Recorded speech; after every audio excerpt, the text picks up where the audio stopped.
17절 열 번째 계명 우리 한 목소리를 봅시다. 시작.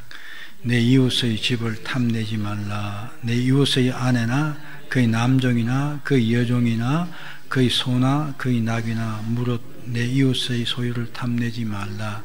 기도합시다. 이제 마지막 계명에 왔는데요. 제 9계명은 거짓증 가지 말라는 것이었죠. 그래서 성도는 언행에서 진실해야 된다. 또한 내 언행으로 나 자신이 한 이웃의 명예를 떨어뜨리는 일을 해서는 안 된다. 그런 것을 우리가 살펴봤습니다. 오늘은 제 10번째 계명입니다. 자, 문답 봅시다. 제 10계명이 무엇인가? 제 10계명은 내 이웃의 집을 탐내지 말지라. 내 이웃이나 아내나 그의 남종이나 그의 여종이나 그의 소나 그의 낙이나 무릇 내 이웃의 소유를 탐내지 말지니라 하는 것이다. 예. 이 계명의 성격을 보면요, 정확히 이렇게 할 수 있는 것은 모르겠지만 대체적으로 보면 1계명부터 9번째까지 계명은 대부분 우리 행동에 관해서 말을 했는데 10번째 계명, 이 10계명만은 유일하게 우리의 마음의 상태를 지적하고 있습니다. 그래서 우리 왜 이게 참 중요한 거죠. 우리 인간이 행동은 우리 내적인 욕구로부터 시작이 됩니다. 그렇죠? 심리학에서도 뭐 욕망, 욕구가 있는데 그것이 이제 행동으로 나타나게 되어 있습니다. 근데 이제 문제는 인간이 타락함으로 말미암아 우리 인간이 욕구 자체가 부패됐죠. 근데 지금도 뭐 우리가 신학적으로 말할 때 인간의 욕구 자체는 가치 중립적인 것이다. 그렇죠. 욕망 자체는 욕망 자체가 나쁠 수는 없죠. 그런데 이제 우리 인간이 마음이 부패가 돼서 욕망이 우리 부패의 심성을 반영해서 나타나는 거죠. 그래서 필요 이상의 것을 소유하고 누리려고 하고, 이제 더 나아가서 이제 바로 그것이 우리 삶의 제일의 목적이 된다는 것입니다. 오늘 아침에도 목사님이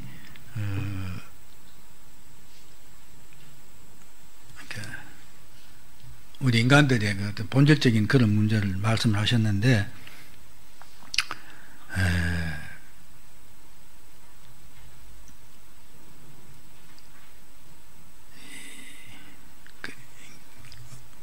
삶에 뭐 더 갖고, 그렇죠? 오늘 말씀 얘기죠? 더 소유하고, 뭐 누리고 하는, 그렇게 안 하려고 해도 우리의 생각이나 행동이 자꾸 그렇게 돌아가는 것이죠. 제가 왜 그러냐 하는 걸 가만히 생각해 보니까, 우리 인간이 그러니까 태어나면서부터, 그렇죠? 애기도 보면 조금 이제 의식 생기면 제일 먼저 하는 게 뭡니까? 뭐 좀 꽉 잡죠. 안 놓고 그러잖아요. 그래서 이게 잡당기거든요. 그게 인간이 그래요. 그러면서 이제 우리가, 저도 가만히 생각하면 아이들 교육을 많이 잘못시킨 점이 있는 것 같아요.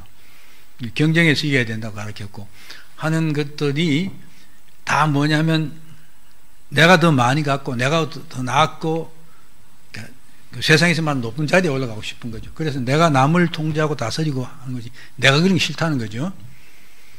그래서 우리 인간은 어릴 때부터 그렇게 학습이 되어 있어요. 그런데다 우리 본능적인 게 이미 타락을 했기 때문에 더 많이 갖고자 하는 그런 심정인데, 그게 또 자꾸, 그러니까 내 자신도 보니까 내 자식들을 그렇게 교육시켰고, 그래서 인간이 전체가 그렇게 되어버리는 거예요. 그래서 성경에서는 분명히 일일 양식을 구하라 그렇게 말하는데, 우리는 오늘 저녁 먹을 것밖에 없으면 집에 가서 내일 아침 할 쌀이 없으면, 그렇죠? 염려하죠. 걱정하죠. 내일 뭐 먹지. 근데 사실 성경적인 가르침은 우리가 그런 데 관심 안 써도 된다는 것이죠. 하나님께서 우리에게 그런 것들 필요는 채워주신다는데, 이게 분명히 하나님 말씀이고 우리가 믿어야 될 바인데도 우리 그렇게 안 되는 것입니다. 그렇죠? 그래서 우리가 아주 어릴 때부터 우리 심정적으로 그렇게 듣고 그렇게 훈련이 됐어요. 근데도 우리 본능이 그렇게, 우리 타락한 욕심 자꾸 그걸 요구하죠. 그런 인간이 그렇게 되는 것입니다. 그래서 남보다 더 많이 가져야 되고 누리고 하는 그런 아주, 그러니까 몹쓸 인간이 되죠. 탐하다, 탐하지 말라고 그랬는데, 탐하다라는 말에 그 십계명 자체에 나오는 이 말은 히브리 말 아마드. 근데 이 말이 좀 독특합니다. 몹시 바라다, 갈망하다, 탐내다 하는 이런 뜻이 있는가 하면 또 기뻐하다는 이런 뜻도 있어요. 그런데 영어로는 보면, 영어 성경에 번역할 때 카빗이라는 단어로 되어 있어요. 이건 탐하다 쪽, 남의 것을 턱없이 탐내다는 이런 뜻입니다. 근데 이 하마드가 긍정적인 의미로 사용될 때는 바람직한 것, 기뻐하는 것, 이런 것을 말하는데, 이렇게 부정적으로 사용될 때가 바로 과도하고 통제할 수 없는 이기적인 욕망을 가리키는 말이다. 그러니까 지금 10번째 계명에는 바로 이런 뜻으로 사용한 것이죠. 바로 악한 것을 소원하거나 정욕을 품거나 또 물건이나 명예를 욕심의 대상으로 추구하는 것, 이게 탐하다는 그런 뜻입니다. 이제 신약 성경에 나온 탐심이라는 말은 탐욕스러운 마음을 의미합니다. 즉 만족을 하나님께 두지 않고 자기 자신이나 소유에 둔다. 그래서 많은 걸 얻는 것을 만족하는 것, 그것이 탐심이다, 그렇게 말합니다. 네. 이 탐심에 대해서, 탐욕에 대해서 보면 우리가 아는 어거스틴이 아주 참 충분한 것보다 더 원하는 것이다. 근데 이게 충분한 기준이 사람마다 다 다르죠. 탐심 많은 사람들은 많이 가져야 충분해요. 어떤 사람은 그냥 조그만 돈 가지고 내 먹고 살 수, 입에 풀칠할 정도만 있으면 된다. 이런 생각이 다르기 때문에 이건 충분한 것보다 더 원하는 것이라는 말은 좀 이렇게 기준을 정하기 모호할 것 같습니다. 네, 이게 왓슨이 이 탐심을 이렇게 정의를 해놨어요. 생각이 전적으로 세상 것으로 차 있는 것, 이게 탐심이다. 그러면 성경에서 그 부자 청년 비유 있죠. 아주 내가 무엇을 해야 구원을 얻겠습니까 하니까 계명을 지켜라 예수님 말씀하시니까 다 지켰습니다.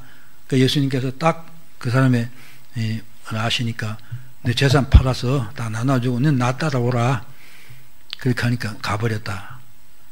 그러니까 세상 것을 더 사랑한 것이요, 세상 것에 더 사랑한 정도가 아니라 그 차있기 때문에 그렇다. 이 말을 바꿔 말하면 세상 사랑하기를 그리스도를 떠날 만큼 사랑한다. 그렇죠? 우리 예수를 믿겠다고 그리스도인이 되겠다 교회 나온 사람들 중에서도 헌금 때문에 시험 걸려 교회 그만둔 사람들도 있죠. 그건 그 사람의 돈이 그 사람의 삶을 결정하는 가치순위 최고의 가치이기 때문에 그렇게 한다는 얘기죠. 그럼 두 번째로는 하늘의 것보다 세상 것을 더 고심하는 것. 그 영생이나 하나님께서 우리에게 주시겠다는 것, 그것보다는 먹고 사는 것이죠. 그 내가 세상에 누리는 것, 그 인간들은 이렇게 훈련되었기 때문에 아까 말한 것처럼 이런 데 더 고심하는 것, 그것이 바로 탐욕이다. 세 번째는 세상에 관한 말만 하는 것. 교회 와서도 줄창 세상 이야기만 하는 사람들이 있죠. 그렇죠? 그 다음 마음이 세상을 향해 있는 상태다. 세상 일에 너무 열중함으로 하나님을 위해 시간을 낼 수 없는 상태.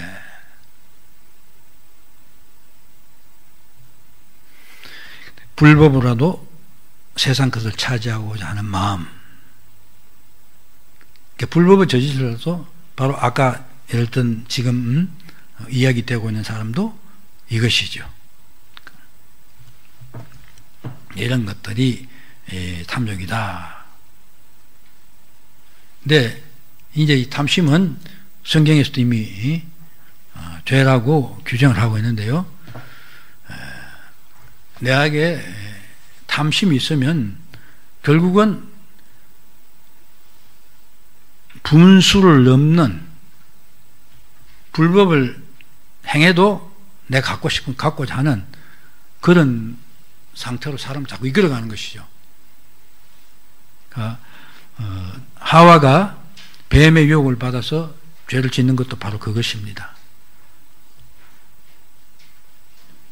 뱀이 정말 너 다 하나님께서 동산이가 다 먹지 말래? 그렇게 말하니까 자극을 좀 받았겠죠. 그래서 보니까 그 선악과 나무 열매를 보니까 지혜롭게 할 만큼 탐스럽기도 하다. 그래서 자기도 먹고 남편 좋다 이렇게 말합니다.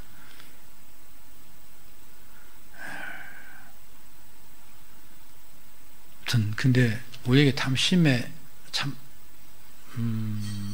탐심으로부터 자유롭게 참 어려운 것 같습니다. 주님께서는 탐심을 물리치라, 삼가 모든 탐심을 물리치라 이렇게 말씀을 하고, 또 성경에는 탐심 때문에 죄를 범한 살인을 한 다른 사람 억울하게 한 그런 경우가 많이 있습니다. 뭐 제가 라반, 아간, 발람, 사울, 이제벨과 합, 기하시, 그다음 신약 성경에는 어리석은 부자 등을 이렇게 해놨는데 여러분 다 아는 내용입니다. 그렇죠? 탐심은 바로 우리를 죄로 이끌어 가기 때문에 이게 문제가 심각한 것입니다. 그래서 정말 탐심은 우리가 깨어서 경계하지 않으면 넘어가기 쉬운 겁니다.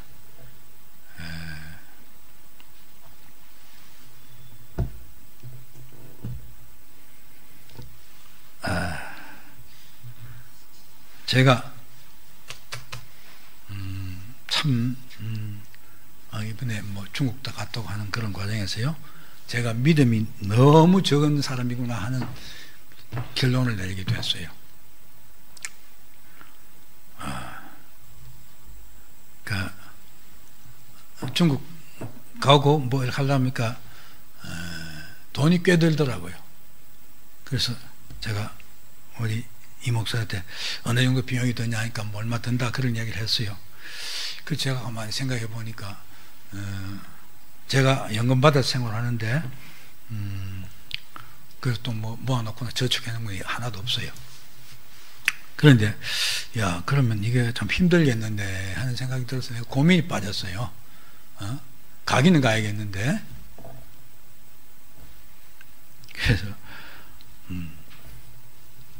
근데 뜻하지 않게도 저희 가족이 그 출석한 교회 가서 그 선교 열심히 하는 장로님이 한 분 있어요. 지금도 그 양반 저 캄보디아인가 가 계시는 선교를 그렇게 마주 다닙니다. 근데 그분한테 이야기를 했대요. 전에도 한 번 만났을 때 나한테 같이 늘 선교 이야기만 하다가 끝난 적이 있어요. 근데 그분이 이렇게 돈을 보냈어요. 그 자기 바쁠 텐데 어떻게? 그래서 제가 깜짝 놀랐어요. 그래서 내가 우리 가족이 왔겠는데 처음엔 그런 모르고 이거 어떻게 돼서 이거 왔느냐 그랬더니 그분이 선교를 많이 가기 때문에 그래서 우리 가족이 가서 좀 가는 게 캥겼던 모양이죠. 제가 가는 게 그 연길 간다니까. 그러니까 그래서 기도 좀 해주세요. 또 그 양반 기도도 열심히 해요. 새벽 기도 빠져가는 분이. 그러니까 그렇게 했더니 그 양반 그 이야기를 듣더니 그렇게 아무튼 자기 호주머니 돈을 털어서 보낸 것 같아요. 그래서 제가 부끄러운 생각도 감사합니다 그랬는데 제가 이제 가기 전날 안산을 갔다 그랬어요. 가서 죽더라도 예수 믿고 꼭 죽으라고 이제 그 소리 하러 갔는데, 그런데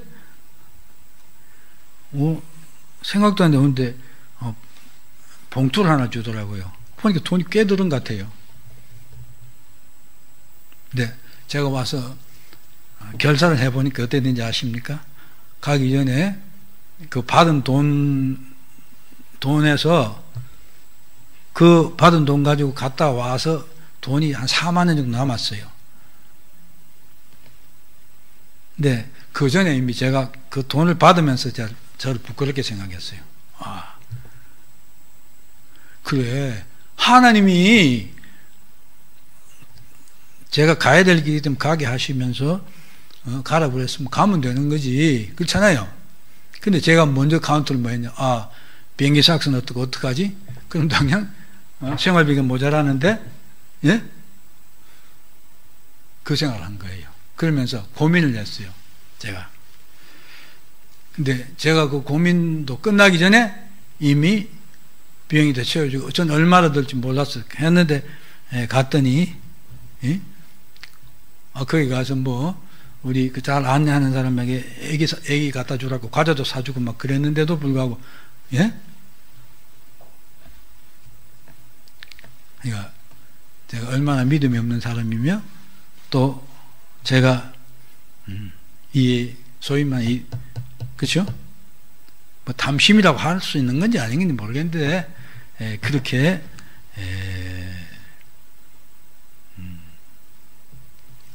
주의 일을 하는데 걱정하고 그것부터 먼저 했던 거예요. 참 어리석지요. 그러면서 제가 이 앞에 나와서 여러분 가르친다니 참 부끄러운 이야기입니다. 네, 사실은 그게 탐심이 작용한 거죠. 내가 이게 안 되는데 세상 거 먼저 생각하는, 먹고 집에 생활비 모자란다는 그 생각 먼저 한 거죠. 그래서 이 탐심은 두 번째 보면 간교하고 위험한 죄다. 탐심은 선한 것처럼 탈을 쓰고 위장하거나 합리화해서 자신의 남을 범죄토를 유도한다. 그렇죠? 제가 생각이 얼마나 합리적인 생각입니까? 예? 당연히 생활비가 정해져 있는데, 그렇잖아요? 여기서 뚝 떼어서 가보려면 우리 가족 할머니 입장에서는 기가 막힌 일이죠. 근데요, 놀랐습니다. 굉장히 우리 가족도 불만스럽게 생각하고 그랬어요. 근데 전 또 이렇게 이쪽 하나님 일하면 저한테 결론 내려버리면 그 다음에 밀고 나가니까, 예? 그래서 이제 갔다 왔어요. 갔다 왔는데 보니까 저는 3주 있다 온다고 그랬거든요. 3주 있다 올 생각인데 계획 결정돼. 근데 아무튼 그쪽 사정이 있어서 일주일 만에 돌아왔잖아요. 돌아오면서 저도 굉장히 못마땅했어요. 내 자신. 근데 사정이 그런데 어떡합니까? 그래 왔는데 우리 가족도 되게 못마땅한 모양이에요. 아무튼 내가 생활 패턴에 질서를 다 깨버렸거든요. 손주 봐주고 해야 되는데 내가 가버리니까 당장은 안 되니까 우리 할머니가 혼자서 다 했어요. 일주일 동안. 그렇게 하고 이제 애들도 아버지가 하더니 내가 너희들이 부모를 고려 못하는 것이 있다. 네, 그런 이야기를 했어요.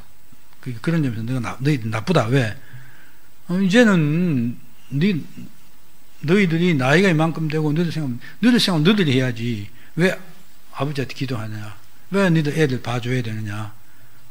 지금 초등학교 2학년인데 그 정도 되면 엄마가 힘들어 보게 하면 이제 그만하세요. 저희들이 학교 해야 되는데 안 한다 이거죠. 자식도 잘못 키운 거죠. 근데 지금 막내가 좀 막내라서 그런지 그런 게 있어요.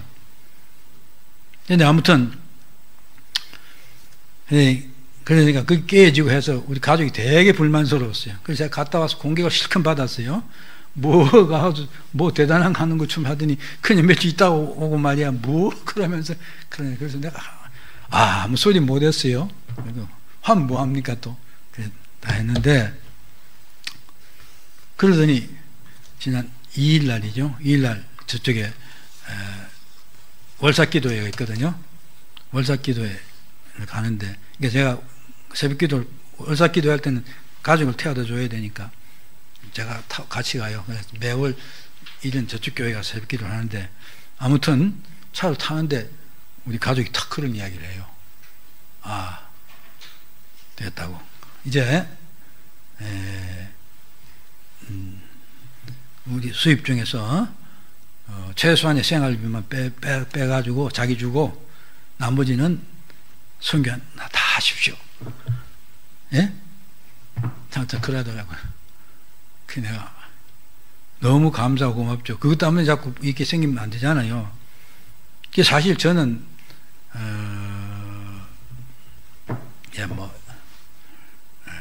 벌써 한 3년 전부 그 전부터 내가 딱 목회를 그만두고 여기 오면서부터 가족들한테도 이야기 안 하고 제가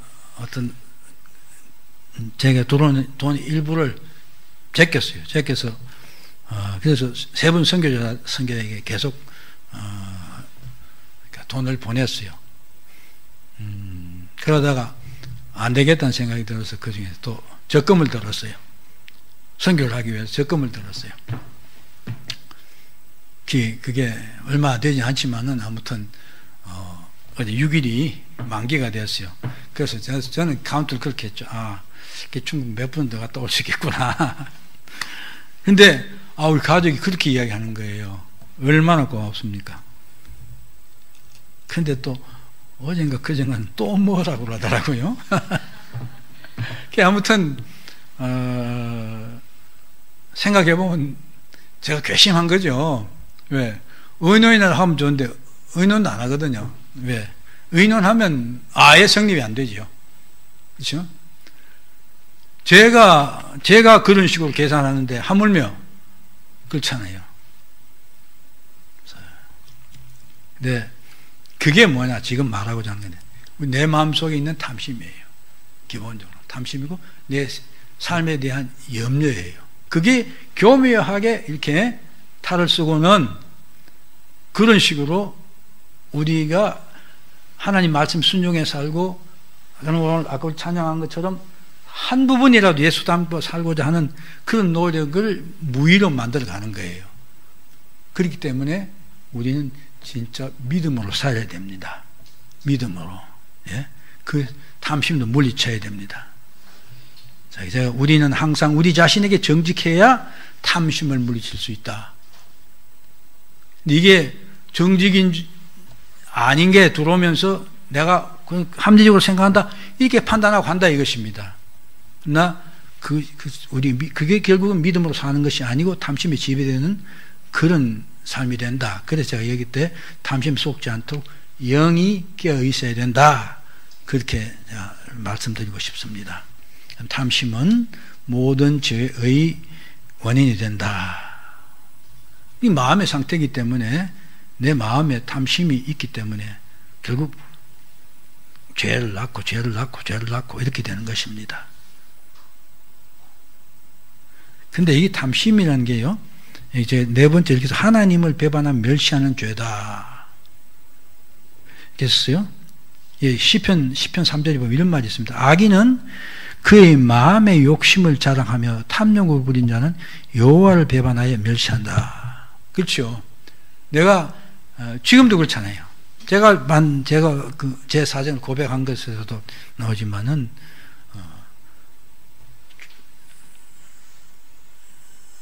주의 일을 합시다. 염려하지 말고 하라고. 그렇죠? 그렇죠? 그럼 하나님이 함께 하시고 하나님께서 예배하시고 다 한다. 그렇게 말을 하고 하지만은 결국 내가 탐심에 끌릴 때 그걸 하나님의 말씀 자체를 무시하게 되는 것입니다. 그러면 하나님을 멸시하게 되는 것이다. 그러면 배반한 죄가 된다 하는 것입니다. 탐심에 사로잡히면, 근데 우리가 앞서도 말했지만 이게 우리를 교묘하게 위장을 하고 나오기 때문에 내가 그게 사로잡혔다 생각 안 하는데 사실은 아주 합리적으로 정상적으로 생각했는데 그것이 하나님의 말씀을 무시하는 것, 믿음이 없는 사람을 행동하게 한다. 하는 것입니다. 이 탐심은 우리 마음을 그렇게 자꾸 무너지게 만드는, 잘 생각해 봐야 됩니다. 그리고 마지막으로는 우상숭배의 죄다. 이게 뭐 성경구절에 딱 그렇게 나와 있죠.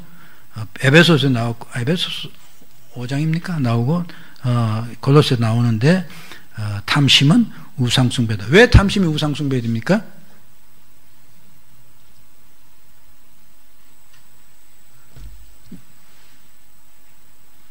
하나님보다 세상 것을 더 사랑하는 것이거든요.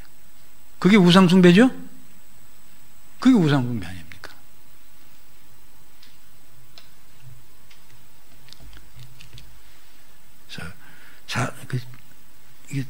이게 또 주님이 하신 말, 사람의 생명은 소유의 능력함에 있지 않다.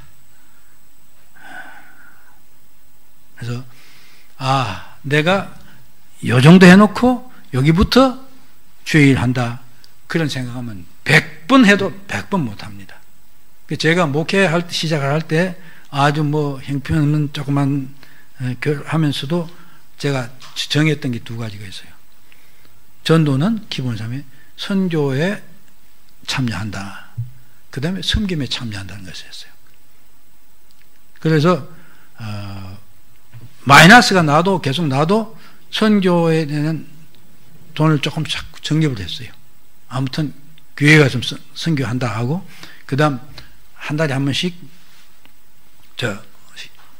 장애자들 있는 시설에 가서 뭐 음식 준비가 봉사하고 하는 일을 시작부터 해서 제가 끝날 때까지 끝까지 다 한 번도 빠지지 않았어요.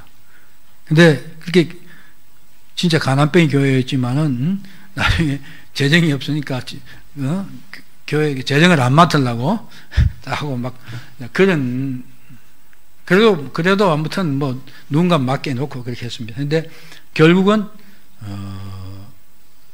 그렇게 해서 선교사에게 돈을 보내고 그러면서 선교에 참여하게 되는 결과가 되더라고요. 우리가 어떤 의지를 세우고 내가 진짜 믿음으로 가냐 안 가냐, 그 문제입니다. 결국 내 것 챙기기, 아이고 나도 뭐 안 되는데, 교회 자립도 안 되는데, 그게 뭡니까? 나를 생각하는 탐심 사로잡힌 것이죠. 탐심의 결과, 탐심의 신앙 성장을 방해한다. 그건 너무 당연한 일입니다. 아까 제가 고백했지만 제가 믿음이 없는 사람이더라 하는 이야기가 바로 그것입니다. 탐심의 지배를 받으면 실질적으로는 내 마음의 주인이 하나님이 아니라 물질인 것이죠. 그렇죠? 내가 탐하는 그것입니다. 그러면 절대로 신앙이 성장할 수가 없습니다. 교회는 심지어 이렇게죠. 경건을 이익의 방도로 생각하는 그런 상태가 됩니다.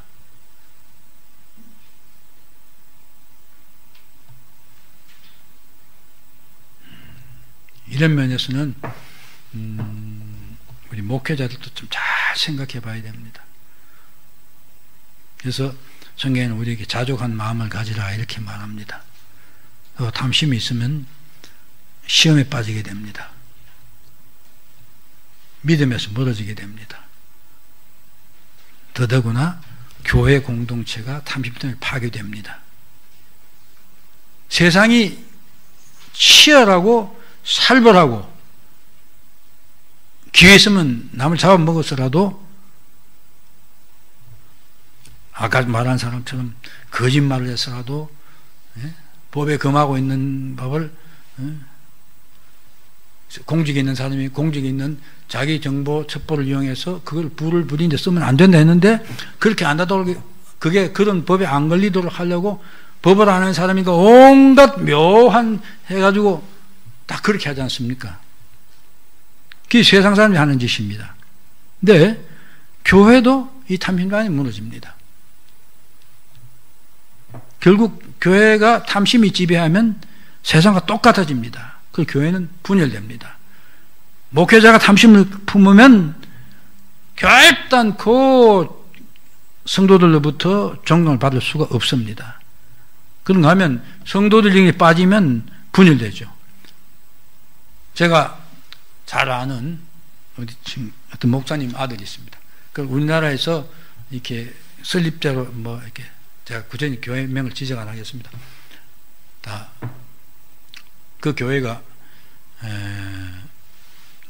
보스턴에서 선교 헌금을 걷어서 한국의 교회를 설립했어요. 그러니까 우리나라 초대 교회에서 아무튼 5손가락 안에 들어가는 그러니까 교회 설립된 정동교회 뭐 이렇게 하는데 아무튼 그 안에 들어가는 교회입니다. 근데 그때 선교비를 보스턴에서 걷었대요. 그래서 한국에 땅을 샀어요.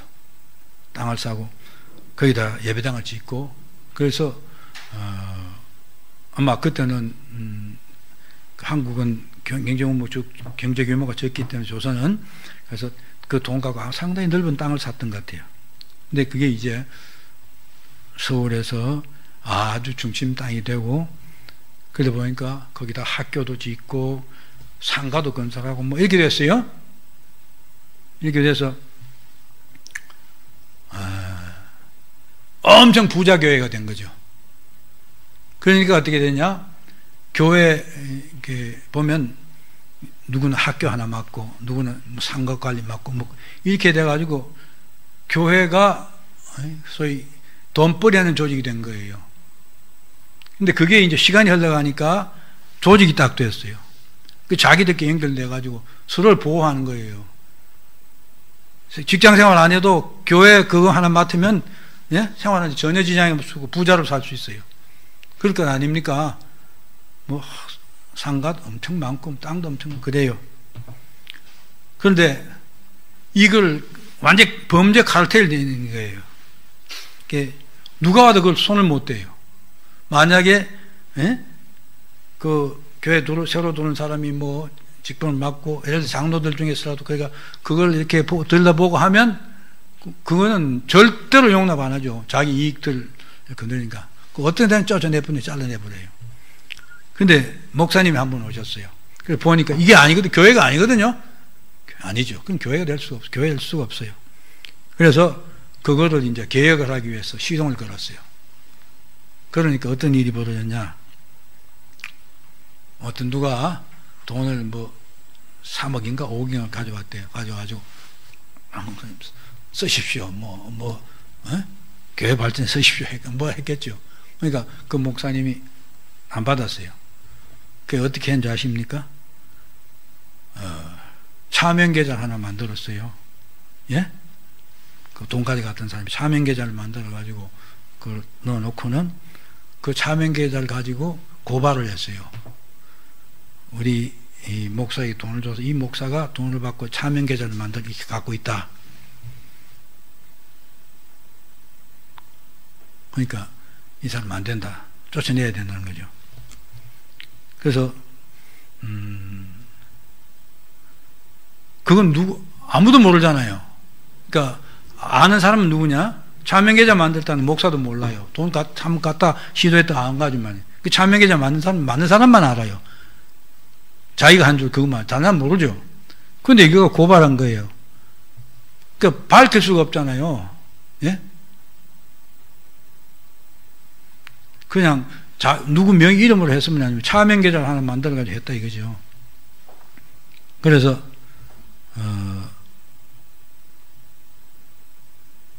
목사가 물러가는 수밖에 없었어요.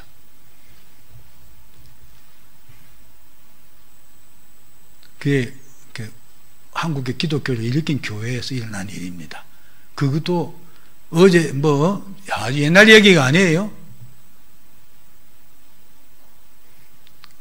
그러니까 큰 교회에서 일어나는 일들, 작은 교회도 말할 것도 없겠죠. 이 작은 교회가 절대 깨끗하고 그런 건 아닙니다. 그러니까 양심적으로 하느냐 아니냐, 신앙 양심적으로 하느냐 아니냐 그 문제입니다. 그래서 보면요, 이런 말이 있습니다. 그 디모데 그 전서 3장 3절에 보면 그 감독을 임명하는 그 조건 중에 하나가 돈을 사랑하지 않는 자 이렇게 말합니다. 돈을 사랑하는 자가 교회에 들어와서 직분을 갖고 하긴 제가 옛날 있던 교회도 관리부장을 하려고 그래요. 관리부장을, 장로들이. 예? 근데 관리부장은 절대로 아무나 안 시켜요. 목사 꼬북만 시켜요. 쉽게 말해서. 예? 그거 뭐 시설 유지하고 하는데 돈이 예산 제일 많이 쓰는 데니까.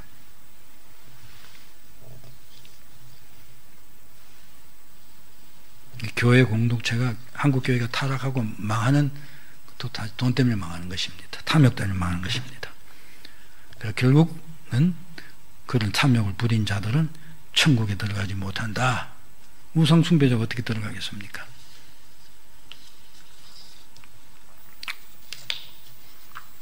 마지막으로 탐욕을 막으려면 이렇게 써놨습니다.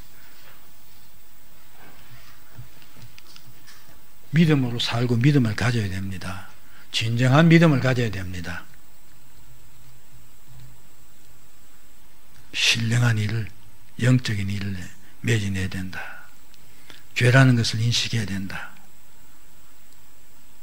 참을 어렵지만은 자족할 줄 알아야 됩니다.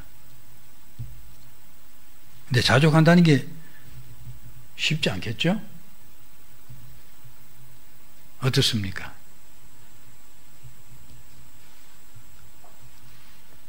손 집사님, 현재 형편에 만족하고 사십니까?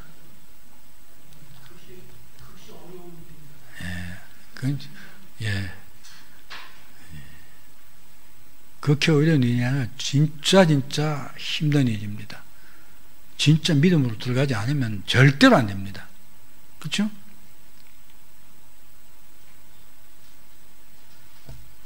네, 한번 생각해 보십시오. 아까 제가 얘기했듯이 제가 얼마나 믿음이 없는 자한테 고백했듯이 그 이스라엘 사람도 안 그랬겠습니까? 출애굽하면서 예?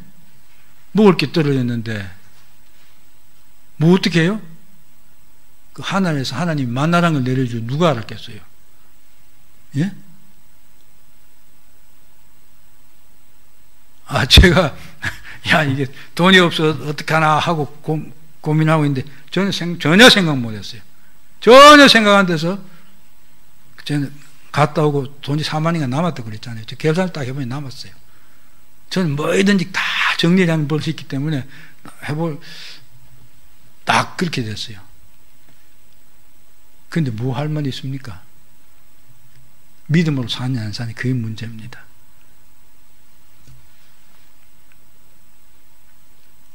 그렇게 하고 제가 밑에 사랑을 실천하고 베푸는 삶을 살아야 된다.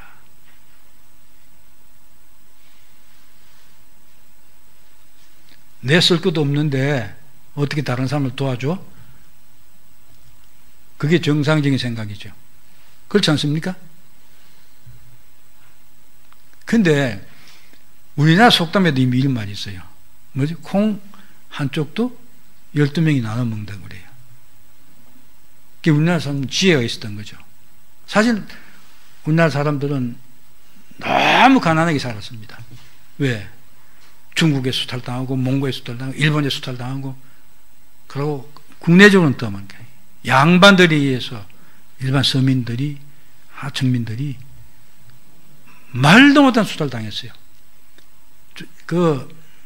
옛날엔 저도 그렇게 하고 우리 고향 가면 소위 양반이라는 게 그래가지고 대부분 뭡니까? 그 큰 귀하집 몇 개 있고 보면 그래서 그 같은 성씨들만 살아요. 경주는 그런 게 굉장히 많습니다. 양동이씨, 월성이씨, 길에 살아요. 그리고 양반이 되게 뻐개요. 근데 양반들은 사실은 그건 거머리보다 더 독한 사람들이었어요. 그 선교사들이 와서는 보면 나옵니다. 그 사람들은 양반들은 나눠 먹을 줄 몰랐어요. 서민들이 하는 얘기입니다. 먹을 게 없는 사람들이 하는 얘기입니다. 콩 한 조각이라도 12쪽 나눠 먹는다. 그래서 아마 우리 서민들이 다 굶어 죽지 않고 양반들이 다 망하지 않고 오늘날 있게 되었을 것입니다. 그러니까 저 여러분들이 사랑을 실천하고 베푸는 삶을 사는 그것도 그렇습니다. 해야 됩니다. 나보다 못한 사람, 아니 못한지 아닌지 모를 때도 필요하다고 보이는 사람이 있으면, 내게 있으면 그거 베풀어야 됩니다. 그게 그리스도의 삶입니다. 그렇게 할 때 탐심에 지배받지 않는 진정한 그리스도인. 자의 맨 밑에 보면 결론하면서 주님을 생각했어요. 머리 둘 곳이 없으신 삶을 살고 자신의 모든 것을 우리에게 주신 주님. 제가 삶의 한 절이라도 주님을 닮기 원하냐, 이 말이 있는 것입니다. 주겠죠. 주님 제가 따르겠습니다. 그러니까 난 머리 둘 곳도 없는 사람이야. 그 주님이 자기를 챙겼습니까? 결국은 자기 자신을 위해서, 자기 자신이 아니라 우리를 위해서, 우리를 살리기 위해서 자기의 모든 것을 주셨습니다. 우리는 그분이 가신 길을 따라가고 그분을 닮아야 되고 그분의 인격을 내 인격으로 만들어야 될 사람들입니다. 정말 탐심의 문제를 생각하면서 우리 모두가 정말 우리 아까 보는 것처럼 내 삶의 한 조각뿐이라도 주님을 닮기 위해서 노력하는, 그래서 주님이 진정 나의 주님이 되는, 그리고 우리가 진정 주님의 사람이 되는 그런 모두 되기를 소원합니다. 기도합시다.